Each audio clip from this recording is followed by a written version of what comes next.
Ya saya ketika saya kaget barusan aja bisa dibilang ya apa ya, bisa dibilang shock, bisa dikategorikan berlebihan kalau misalnya ternyata dia tidak memiliki ilmu sedikit pun, tapi bisa dijadi oke kalau misalnya dia bisa membuktikan pengetahuannya dalam.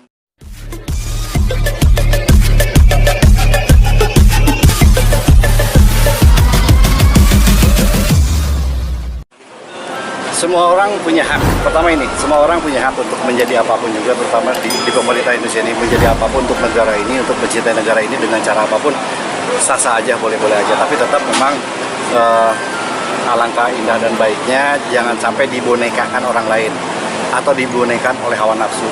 Yang itu yang harus dihindari. Misalnya ya, tapi saya nggak bilang giring, mudah-mudahan giring nggak seperti itu. Jadi pesan aja buat giring, mudah-mudahan tidak seperti itu. Jangan sampai kepengaruh orang lain karena kepentingan dalam tanda kutip, misalnya partai.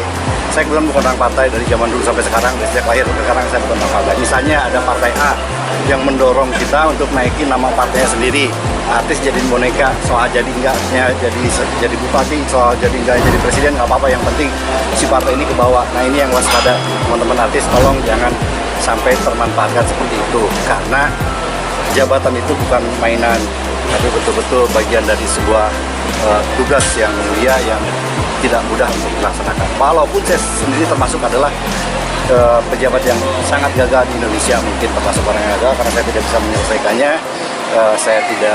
Pilihan saya sangat sempit. Jadi saya aja sebagai contohnya ya seperti inilah.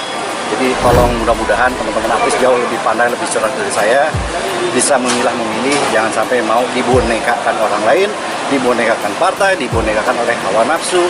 Kalaupun betul-betul ingin mengabdi, mengabdilah dengan sewajarnya, dengan kapasitas yang ada dan mengukur kemampuan diri. Kalau untuk giring mungkin ya supaya memicu agar dia bisa belajar, mungkin bisa dibilang nggak terlalu prematur, ya nggak apa-apa, supaya dia punya spirit untuk bisa belajar di hari haknya, kan itu masih lama, ya nggak masalah. Kalau untuk yang sudah rencana, kalau secara strategi politik kayaknya terlalu prematur, tapi kalau untuk giring ya karena memang pasti akan butuh waktu untuk belajar, memahami pola dan sistem segala macam, dan tidak menutup kemungkinan bisa berubah di tengah jalan atau di pas menjelang-jelang itu, tidak menutup kemungkinan bisa jadi berubah. Ya memang ya aduh bingung saya komentari ya. Ya kaget juga, demi Allah saya baru dengar juga ya kalau memang, tapi memang partai itu memang partai yang cukup berani mencoba membuat gebrakan-gebrakan, terlepas soal hasilnya ya, tapi bikin gebrakan-gebrakannya lumayan sih, bikin hal-hal yang ya untuk secara pemberitaan lumayan seksi sih. Jadi teman-teman wartawan juga langsung begini kan tuh, langsung alhamdulillah emang luar biasa. Ya mudah-mudahan, tapi itu bukan strategi politik, strategi pencitraan, tapi betul pencitraan partai, pencitraan yang lain-lainnya, tapi betul-betul ingin mengabdi. Salah. Kalau memang ini bagian dari pencitraan, mudah-mudahan cepat sadar aja. Hari ini memang kalau boleh jujur, saya secara pribadi berharap bukan cuma presiden, bahkan perkabinet dan beberapa hal memang harus banyak yang harus diremajakan, baik dari sisi pola pikir dan segala macamnya. Kenapa? Karena sekian lama, sekian tahun negara kita sudah cukup banyak yang teracuni oleh pola-pola pikir kepemimpinan, pola-pola pikir pemikiran jabatan manja yang harus segera dirubah dengan pikiran-pikiran yang lebih cemerlang. Kadang-kadang apa yang disampaikan, bukan kadang-kadang, sering juga ya, memang yang disampaikan oleh teman-teman PSI ini sebetulnya representasi dari ungkapan anak-anak muda melihat kondisi hari ini, bahwa kalau kasarnya nih, ini yang tua nih udah nggak tahu diri, udah yang muda aja, kurang lebih kayak begitu. Nah mungkin udah seperti itu. Tapi kalau misalnya yang tua ini nggak mau dibilang seperti itu, maka mudah-mudahan yang sudah menjabat sekarang, ayolah berbenah diri untuk tidak lagi menjadikan sebuah kekuasaan sebagai alat untuk mendiamkan kita dengan cara keras, tapi betul-betul untuk memeluk kita dan bersama-sama untuk membangun negeri. Insya Allah akan lebih baik. Tapi kalau misalnya bersikeras dengan gaya-gaya yang kurang elegan, pertanyaan tadi bisa dijawab bilang bahwa ya kita butuh anak muda untuk pemimpin, baik itu tingkat presiden, gubernur, bupati, bahkan jajaran. Saya secara pribadi nggak berani menilai karena saya belum ngobrol banyak sama Giring, walaupun pernah selintas ngobrol. Kalau dulu mungkin saya masih menilai Giring belum siap.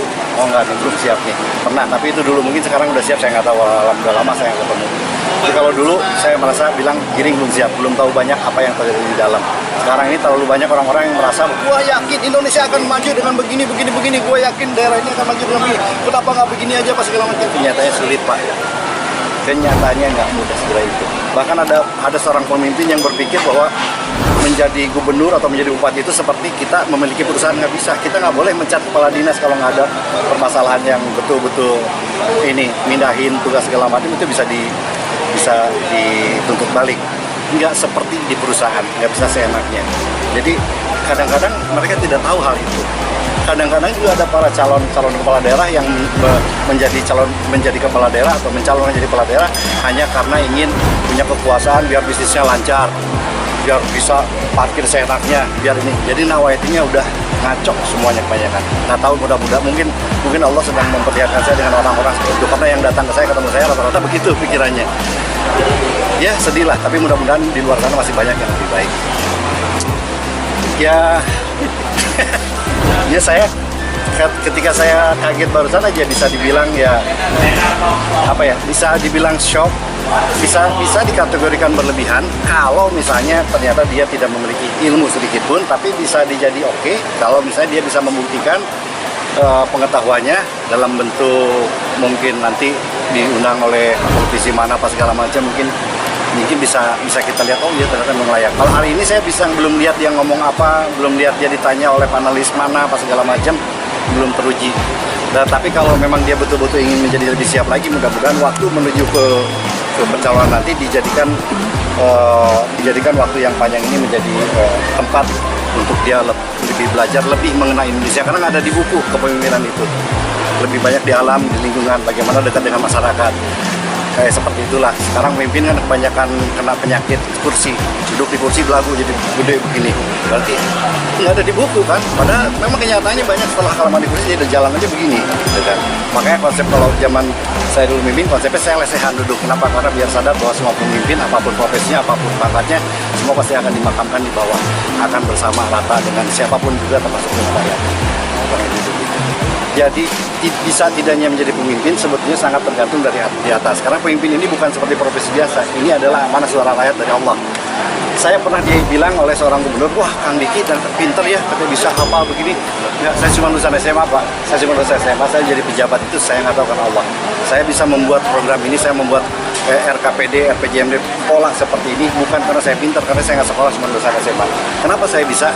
Karena ketika saya meraih atau mengejar jabatan saya ini dengan cara yang insya Allah dengan jalan Allah, dengan jalan yang benar, maka saya yakin saya akan dimudahkan oleh Allah dalam bekerja. Jadi kalau bicara yang tadi, pengalaman pas segala macam akan kalah apabila dia betul-betul menjalankan apa yang dia kejar itu dengan cara yang benar. Hari ini banyak yang celaka karena mungkin jalannya tidak benar. Ada juga yang berhasil ya, mungkin dia kalau bahasa Sidul Bangdul Dul Sumbang ya di tayungan judi katanya dibantu sama setan gitu kan. Ya yakinlah pasti akan ada jalan keluar baik kalau menggunakan cara yang baik dan benar. Kalah pun akan terhormat, menang pun akan dibantu oleh Allah dalam setiap masalah yang akan dihadapi. Oke, kurang lebih. Terima kasih teman-teman. Assalamualaikum.